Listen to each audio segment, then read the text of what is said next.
Chapter 4. Worf, release him. As the Klingon's arm fell away, the doctor tumbled rather unceremoniously onto the floor in a heap, but was on his feet again in a flash, straightening his jacket and trying to catch his breath. Lifting a brow, still simmering with anger, Picard's arms crossed over his chest as he gestured for the Time Lord to continue. Your plan, the doctor panted, to help the colonists compensate for the heightened levels of radiation emitted by their sun? It's going to end in horrific, all-encompassing destruction for every life down there.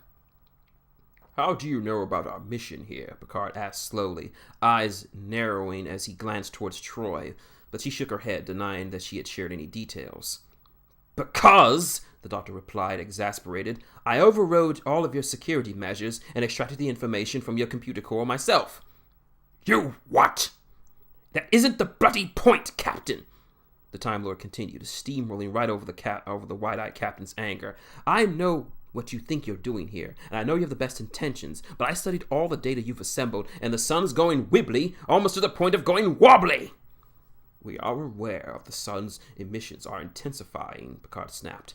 And if you had studied the restricted files more closely, then you would be aware that we intended to provide the colonists with shield emitters and metabolic stabilizers to assist them in adjusting to the change, until a proper evacuation fleet can be assembled to take them to a more suitable world. But that's a terrible plan, the doctor protested, throwing his hands wide. Sure, you might save the colony, hugs all around, but most of the planet's biome will be wiped out by the ensuing solar radiation. That's hundreds of species of animals and plants all irrevocably lost. We are aware of that, Doctor, Picard replied tersely, but we are left with little option. There are over 12,000 people down there, too many to evacuate in time. Well, it seems a bit bittersweet when, then, doesn't it? Doctor snapped. And that's only if you've saved them, which you won't because it isn't going to bloody work, because you're wrong, entirely wrong, horribly, embarrassingly wrong about the sun's behavior now, and even more wrong about how it's going to behave in the very near future. And I suppose in the handful of minutes that you had with our data you formed a superior theory? Picard retorted. Of course I have. Why else would I come up here? Picard was about to order the man be bodily thrown from the bridge if he needed to, but his conversation with Troy kept him coming up short. So, instead, mentally he counted to 5, and then asked as calmly as he could manage under the circumstances. Have you really? Captain, the doctor said, trying not to sound patronizing and utterly failing. A simple examination of the sensor data makes it abundantly clear that the rising radiation and photon levels that have been sporadically emanated from the sun are not caused, as your people have theorized, by a natural stage in its development, but rather the result of a large chunk of phased dark matter, likely a small planetoid, that is interacting with the sun's magnetosphere and causing, as a natural result of such an interaction, an electromagnetic surge that is disrupting the intercomposition of the corona, resulting in an uneven stellar mass consumption, and, as a natural byproduct of such consumption, vastly varying the output of the sun. Even worse, the planetoid is being drawn deeper and deeper into the sun with every passing moment, which will exponentially increase the electromagnetic fluctuations until stellar mass consumption reaches a critical point that can't be regulated by stellar osmosis. A coronal mass ejection is imminent, one that will wipe out the colony and everything else, might I add, on the surface of the planet, no matter how much shielding you stack on top of them. But disasters can still be avoided if we move quickly enough. Picard opened his mouth to reply, but then settled for passing it on to a higher power. Data? Data blinked twice before replying. It is possible, sir. A dark matter planetoid would not be detected by our sensors, and could have such an effect. In theory, sir. More than just a theory, Data. This is the real done deal, the doctor chirped, then started to flick his hands as if he were mentally tallying something in his head. The pattern of the coronal disruption all but screamed, Dark matter planetoid is violating me, when I saw it. Dark matter isn't bound by the laws of gravity, so the odds of one randomly drifting into a sun are, pardon the pun, astronomical, let alone one in an inhabited system. But when it happens... Anyway, give me an hour. Give me 1 hour, a torpedo, access to your replicator, bring the ship 50,000 kilometers into the sun's corona, and I guarantee you it'll be handshakes all around by the 15th hole. The Enterprise wouldn't survive a minute that deep in the corona, but Riker protested. The heat and radiation would tear our shields apart. Would they? The doctor paused for about half a second, lips puckering in thought as he once more finger counted before snapping them convincingly. All right, give me 5 hours, a torpedo, access to your replicator and shield generators, and I'll give you the solution and the tough nut shell to get close enough to it, eh? Picard's mouth was a thin, pale line as he slowly began to shake his head. Doctor, those people have very little time before the flares begin. I can't spare the personnel for such a modified... Did I ask for people? The doctor's fingers snapped mid-word as a thought occurred to him. Wait, no, scratch that. Data. Give me data too. This is a big ship, could use the help with a lot of heavy lifting to lug around, and he can listen to my instructions better than a lot of you without arguing incessantly. That's a boon. Give me data and the things I need, and I guarantee you, Captain, that you'll save the colonists and the whole planet to boot. You can still use the rest of your crew to work on that doomed failure of a plan of yours, all right? Picard's jaw worked as he saw his eyes flicker on the view screen and the lush green planet below. When he finally spoke, strain and a hint of sarcasm were both present in his voice. And I suppose that in exchange for our assistance, you would appreciate that we would offer immediate aid in regard to your own vessel. The doctor twitched noticeably, his own mouth thinning to a pale line, his body going from twitching and desperate to utterly still and calm. Now, you've only asking that, he replied quietly, because we've just met and you don't know me. I'll forgive you for that. I'm not asking for anything from you, Captain. Just to help. Picard eyed the unusually quiet Time Lord for a handful of heartbeats. And then, finally, Mr. Data, assist the Doctor with whatever he requires. We will continue our own contingency plan in the meantime. Aye, sir. Data vacated the ops console just in time for the Doctor to intercept him, grabbing him by the arm and half lead, half drag him to the nearest turbolift. As close to the nearest shield generator as you can get me, the Doctor ordered the lift once they had stepped inside. As the turbolift shuddered into motion, he turned to his attention to his comrade. Data, I need you to get down to one of the torpedo bays and remove the warhead from one of them. If I'm going to get everything prepared, I need to talk you through the modifications while I work on fortifying your defenses. Yes, Doctor, Data replied agreeably, and then, head-tiltingly, he added, I presume you intend to use the torpedo being developed in some way to in some way affect the dark matter planetoid you theorized. However, as I informed the captain, our sensors are not calibrated to detect the presence of dark matter, nor am I aware of a calibration that could accomplish this. How is it that you intend to find the planetoid? Don't need to see it, the Doctor replied cheerfully. Just need to track it by the fluctuations it's causing that sun. Just follow the ripples inward, and we'll know right where the old gal is. The surface of the Alturan sun is a constantly shifting nexus of magnetic forces, energy, and matter, Data countered after a moment to chew over his response. As the turbolift doors popped open and the Doctor stepped out, Data inched forward a little to keep the doors from closing, calling out, with sufficient ripples occurring naturally, and it is significantly larger than Earth's native sun. Alturan's surface could easily fit up over it 20,000 times over. What makes you certain that you'll be able to isolate and pinpoint the location of a dark matter planetoid in such a vast area, using only electromagnetic readouts? Because, came the grand reply, the strange man whirling around to face the turbolift, a mischievous grin on his face. I'm the Doctor. Data paused for a split second, frowning. That does not strike me as a valid explanation. The Time Lord's grin faded a little and he cleared his throat, wagging his finger at the android, even as he turned back towards the corridor. Give it time. It will. Nearly 6 hours later, the Enterprise was somewhere where it had never been before, deep in the corona of the Alturan system's sun. Whereas normally the violent heat and radiation would have long since cooked the ship from inside out, the new shielding that had been installed by the strange Doctor, who had spent over 4 hours sprinting madly from one shield generator to the next, even as he barked instructions over a commline to Data, seemed to be keeping the worst of it out. Now, with everyone assembled on the bridge, the Doctor's hands were jammed into his coat pockets, where he and Data stood near the aft science station.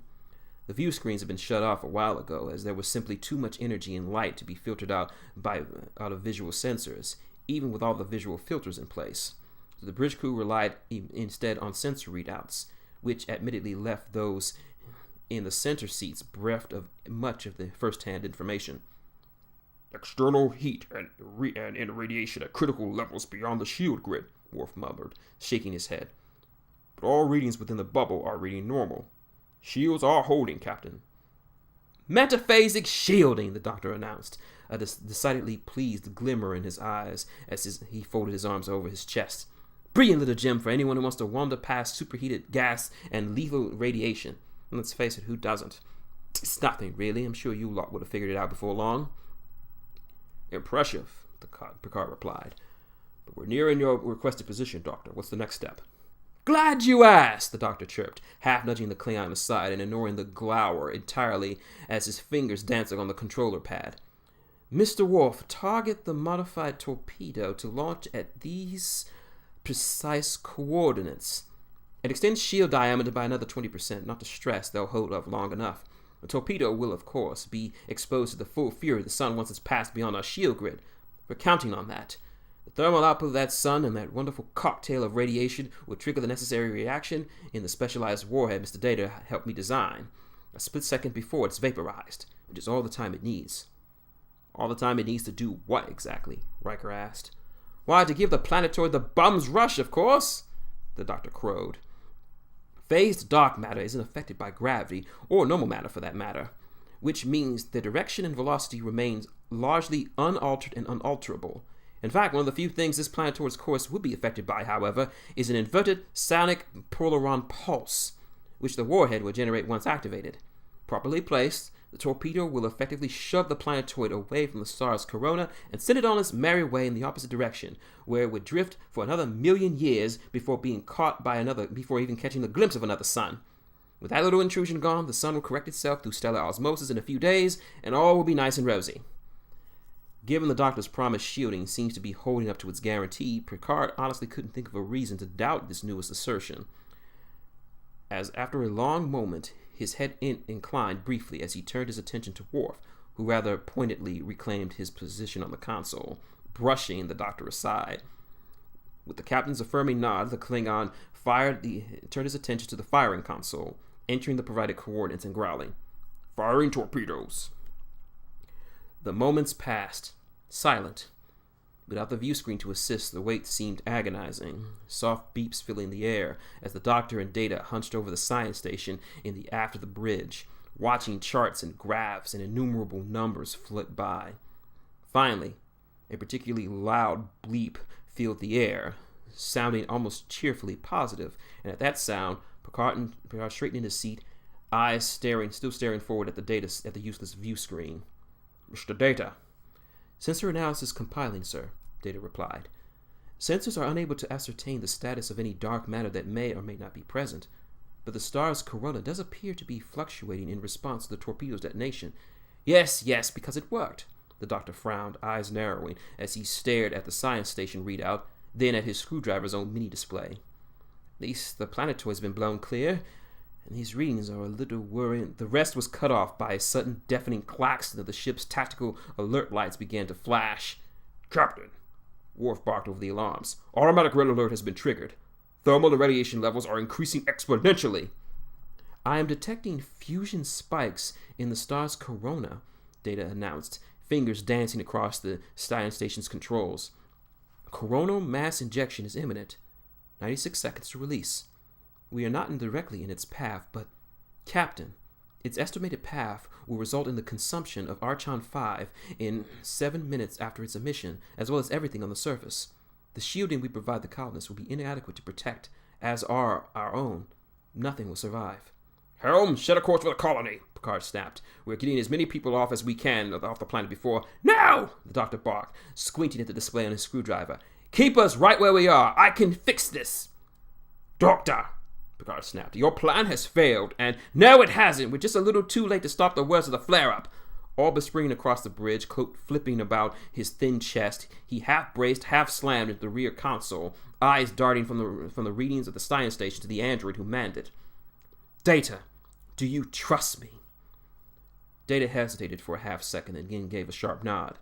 Reaching into his jacket, the doctor tucked free his sonic screwdriver and took a deep breath, pointing it squarely at the android. Hesitating for a moment, he mouthed an apology before activating it, squinting it as if expecting an explosion. The moment the screwdriver hummed to life, Data stiffened in his chair, head swiveling to face forward. His eyes buzzed as the screwdriver grew higher and higher until it was a near whine, and Data's head began to twitch sporadically as his eyes flicked from side to side, faster and faster.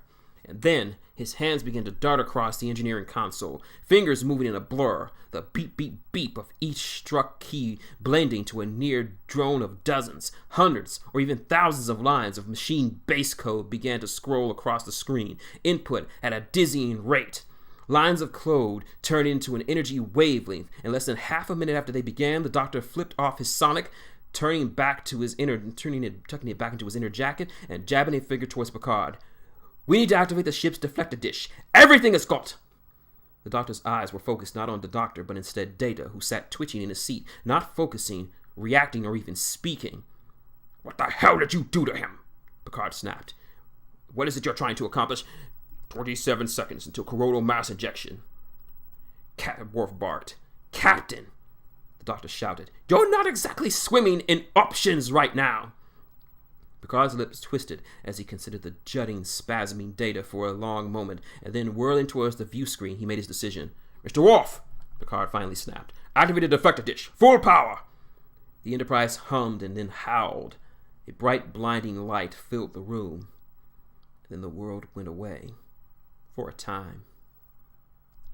Consciousness returned all at once as the crew began to awaken, only moments after the bright flash had filled the room. One by one, the bridge crew called out to say that they were all right, with no serious injuries to report.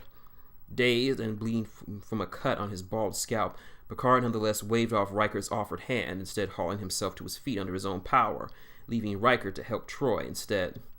The bridge was near pitch black, the gloom broken only by the strobing red emergency lights, and it was only grudgingly that the control consoles flickered back to life.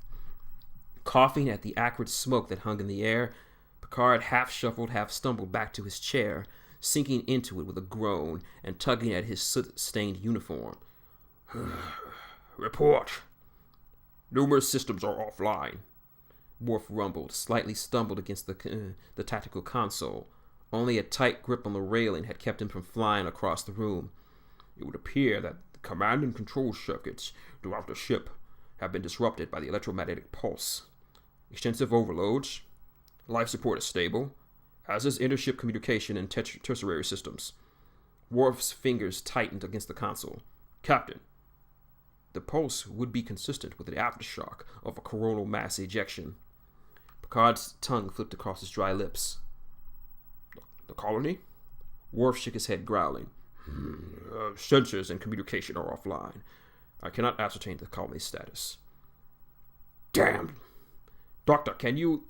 Turning to the science station, Picard hesitated when he realized the Time Lord wasn't there.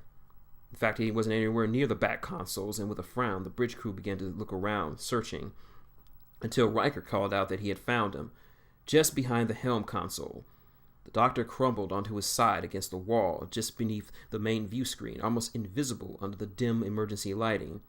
He wasn't moving, and between the angle of his head and the dark confines of the bridge, they couldn't see his face clearly at all.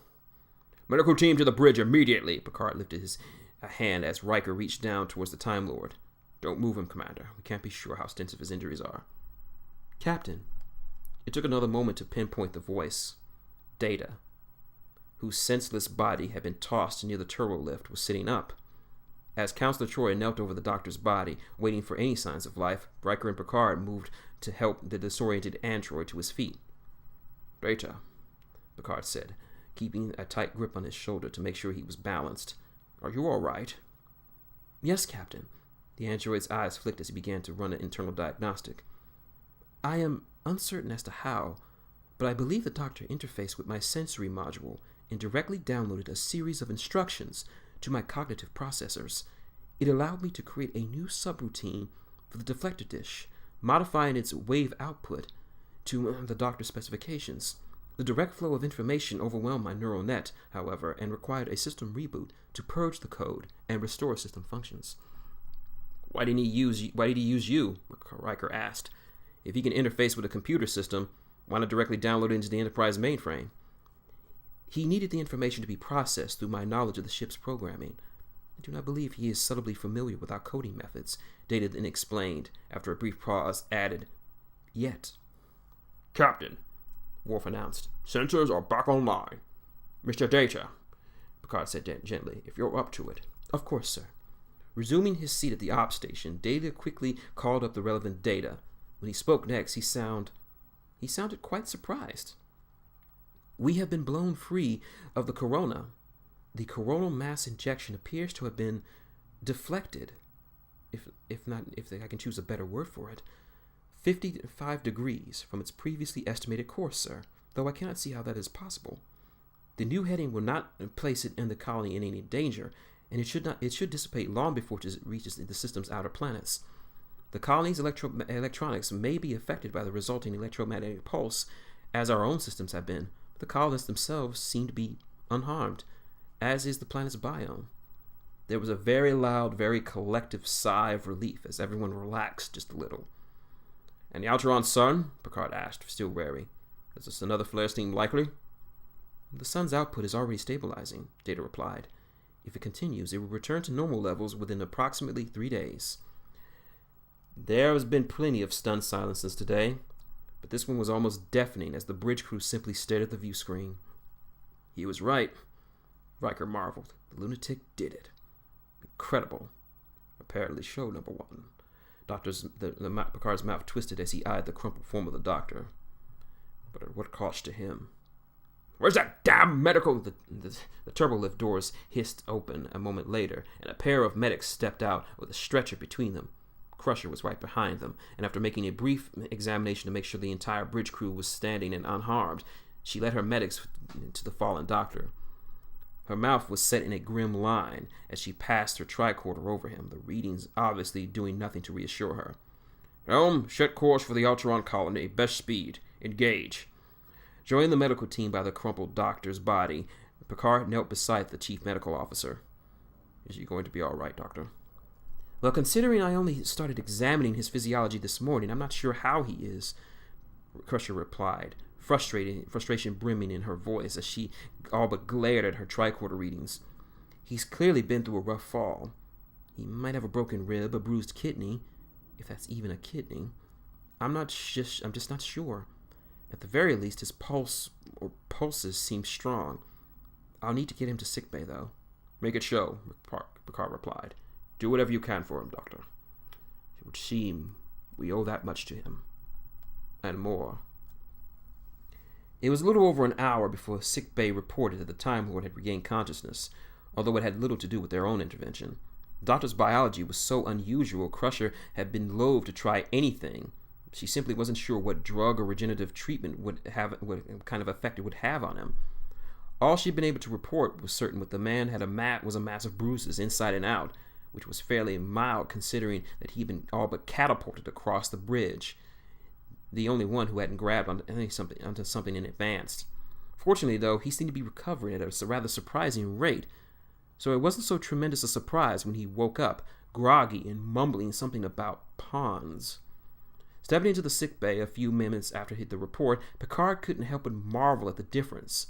A man who had, at such a short time ago, saved an entire planet, tamed a rampaging star, and turned aside a blast of energy powerful enough to wipe out an entire world, was sitting calmly on one of the biobeds.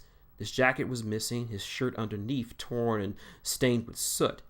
He was currently examining a medical text with considerable fascination, and with the exception of a single dark bruise just below his jawline, he seemed fine. "Doctor." "Ah, Captain! So good to see you." Setting the tool down, the doctor turned to his side to meet his visitor, freezing just a moment and baring teeth in a grimace as his battered ribs flared up for the moment at the movement. The casual demeanor flickered, and just briefly a touch of concern in his eyes. "How's Data?" "He appears to have recovered from your interface process," Picard replied. "None the worse for wear." Good, the doctor winced. "I'd be lying if I said it wasn't a risk in what I had to do to him, but..." "Not exactly swimming in options," Picard finished wryly. Mr. Data concurs, and I must admit, I understand your reasons. How are you feeling? I'll be all right, the doctor replied, giving his hands a cursory glance. He's now glowing, so obviously I'm not that badly hurt. I see, Picard lied, brow furrowing. I take it you're curious as to the status of the Ultron son. Well, we're all still alive, and I'm not near a detention cell, so I'm assuming it worked okay. Picard's lips quirked, and for once, they did so upwardly, nodding. Yes, it did. How? Oh, it's pretty simple, the doctor replied, waving his hand slightly. A spatial refraction effect caused by your deflected dish acted like a lens, altering the focus of space-time in a localized area. So when the flare occurred, its passage through the altered region of space-time caused it to effectively shift its orientation, or more accurately, the orientation of the universe around it. In that way, the mass emissions course was altered without, directly altering its course, which would, of course, been impossible, per se. I see. Another lie. Well, all's well that ends well, though, the doctor chirped, working his shoulders in their sockets. So, what's the new plan, then? Well, the Enterprise will remain in orbit over the colony for another week or so, Picard explained. The solar flare has caused a powerful electromagnetic pulse that has disrupted much of the colony's command and control circuitry. We will make sure they receive the assistance they require to restore their systems, and then we will set up a monitoring system to ensure the sun continues to return to normal.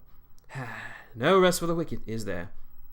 No, I suppose not, Picard replied, pausing for a moment before continuing. In the meantime, I will assign a team of engineers, as well as Mr. Data, to assist you in restoring your vessel to normal operating conditions. The resources of the ship, at least those not currently involved with the colony, are at your disposal for the duration. The Time Lord actually looked quite surprised at that. A delighted grin crossed his face as he reached out and enthusiastically clasped Picard's in a brief shake. Much appreciated, Captain. The doctor began to hop to his feet and gave a stifled grunt of pain, and instead slowly eased off the biobed. But if it's all right with you, I think I'm going to go lie down for a bit. Have a bite to eat. Wait for the swelling to go down. Of course. Stepping aside, Picard inclined his head as the doctor limped past. As he neared the exit, however, the captain called out, Doctor. Stopping with a wince as his bruised body protested, the Time Lord half turned, brow raised inquisitively. Picard's lip turned upward into a small, warm smile. Thank you. Very nicely done. Returning the smile, the doctor briefly gave a brief and jaunted salute, wincing as he drew another sharp pain from his ribs. All part of the job, Captain. His brows lifted as he added impishly. Bit of fun, too.